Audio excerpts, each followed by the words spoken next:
¿Qué contiene el presupuesto? Pues bueno, una cosa es cómo lo ha vendido el gobierno y otra cosa muy diferente es la realidad presupuestaria del país. El gobierno ha vendido este proyecto de presupuesto como un presupuesto financiable, equilibrado y que por primera vez en la historia de la elaboración y aprobación de presupuestos no requiere de contratación de nueva deuda para financiar los gastos del Estado. En realidad, la propuesta lo que contiene es una renuncia a la contratación de nueva deuda para financiar el gasto corriente, porque no hay otra forma de financiar los gastos de capital ni la amortización de la deuda si no es recurriendo a financiamiento externo. Los ingresos tributarios no dan para más. Estamos ante un presupuesto que se ha presentado de 9.660 millones de dólares aproximadamente, 550 millones más que el presupuesto que se aprobó el 23 de diciembre del 2023 por la Asamblea Legislativa, que fue de 9.067 millones de dólares. Al final este presupuesto se incrementó porque con el tiempo se le fueron agregando otros presupuestos complementarios para poder llevar a cabo la ejecución presupuestaria. Pero en principio lo que se aprobó el 23 de diciembre del año pasado fue un presupuesto de 9.067 millones de dólares. La propuesta esta vez es de 9.660, o sea que ahí estamos hablando de casi 600 o más bien 600 millones de dólares más. Pero pese a que se trata de un mayor presupuesto, hay recorte de gastos, como puede observarse. Ahora bien, quedémonos con este primer punto. Según el gobierno, el gasto corriente, que es pago de salarios, adquisición o contratación de bienes y servicios para el funcionamiento de la maquinaria estatal y pago de intereses, todos ellos van a ser financiados únicamente por ingresos tributarios. Bukele utilizó una expresión, dijo, por riqueza propia, refiriéndose probablemente por ingresos propios. Y los únicos ingresos propios que no son generados en otras fuentes, sino por el gobierno, son los impuestos que colecta. El impuesto a la renta, el impuesto al IVA, impuesto a la exportación, impuesto a la importación, impuestos específicos, algunos de ellos para financiar fondos también especiales como el FOVIAL o el FOSALUD. Hay que decir que el impuesto a la renta y el impuesto al IVA generan más o menos un 85-87% de los ingresos tributarios. El resto son otros ingresos tributarios, es decir, la fiscalidad de nuestro país está asentada fundamentalmente en el impuesto a la renta y en el impuesto al IVA.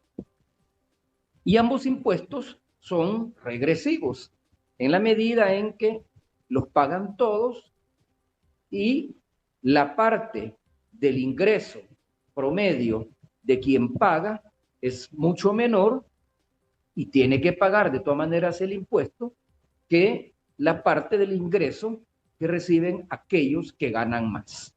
Por eso es que se llama tributación regresiva. El IVA, por ejemplo, ese es un impuesto regresivo, en el sentido que el 13%, que es lo que se paga por las transacciones comerciales donde se adquieren bienes y servicios, ese lo pagamos todos. Y ese porcentaje, igual porcentaje paga el que solo gana salario mínimo o el que tiene un ingreso promedio de $800 al mes, o bien el que tiene un ingreso de 20,000, 30,000, 40,000, incluso hasta $100,000 mensuales producto de la actividad a la que se dedica. Es el mismo porcentaje. A diferencia de los impuestos progresivos, que son aquellos que, como dice el principio que sustenta una reforma tributaria progresiva, el que gana más, paga más. Y si ustedes recuerdan, ese fue uno de los anuncios o de las ofertas, más bien de las ofertas que hizo Nayib Bukele cuando fue candidato presidencial en el 2019. Él anunció que se iba a llevar a cabo bajo su gobierno una reforma tributaria progresiva donde el que gana más paga más. Bueno, transcurrieron 5 años de su gobierno, estamos ya en los primeros meses de su segundo gobierno y esa reforma tributaria progresiva no aparece ni por un lado ni por otro. Es decir, no ha asomado la cabeza, muy a pesar que desde el 2021 el Ejecutivo tiene control mayoritario de la Asamblea Legislativa. Una reforma tributaria se aprueba con mayoría simple.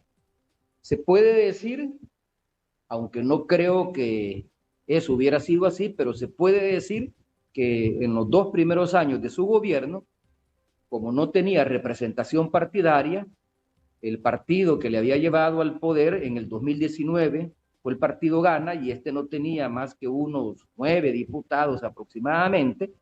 Los demás eran diputados de la oposición, Arena, FMLN, PDC, Partido de Conciliación Nacional, Cambio Democrático. Se podría decir que no tenía el control de las decisiones legislativas, y por eso es que no lo presentó el proyecto, porque no garantizaba su aprobación. A pesar de que el FMLN la ofreció. En el 2009 nosotros ofrecimos una reforma tributaria progresiva.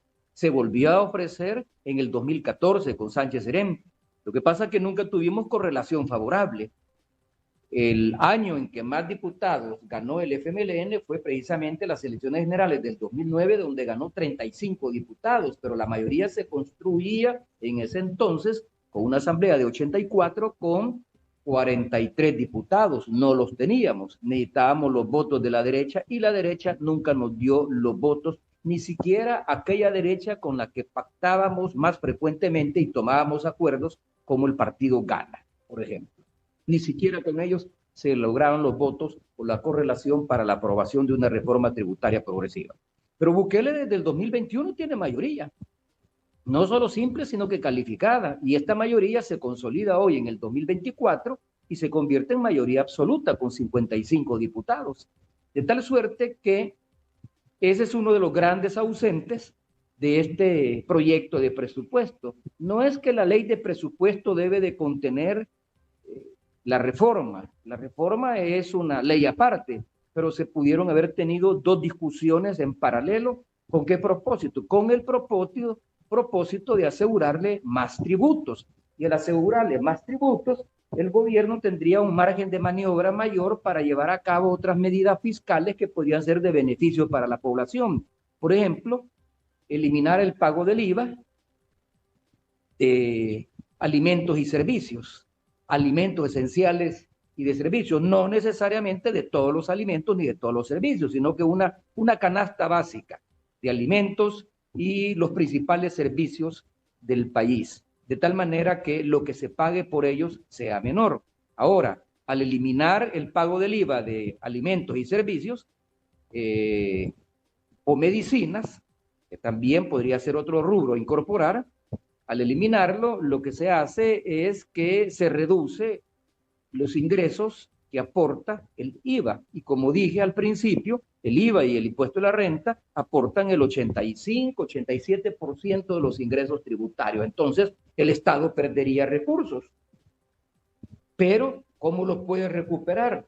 Estableciendo otros impuestos progresivos, como por ejemplo, un impuesto al capital patrimonial de las mayores fortunas del país, un impuesto predial a las grandes extensiones territoriales, un impuesto a los bienes de lujo, o bien incrementar el porcentaje que se paga por las ganancias extraordinarias que obtienen las grandes empresas. No me estoy refiriendo a las pequeñas y medianas, porque eso, de alguna forma, las ganancias de las pequeñas y medianas les da un margen de maniobra mayor para poder mantenerse en el mercado. Pero las grandes empresas perfectamente pueden pagar un porcentaje mucho mayor.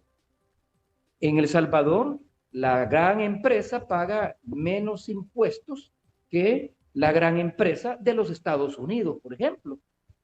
Y lo que se paga, la tasa impositiva en el impuesto a la ganancia extraordinaria, en El Salvador es mucho menor que en muchos otros países de la región centroamericana, menor que en Costa Rica o que en Panamá, por ejemplo. Y no obstante, son países que atraen inversión extranjera y que tienen mucha más inversión extranjera que nuestro país. Nuestro país es el último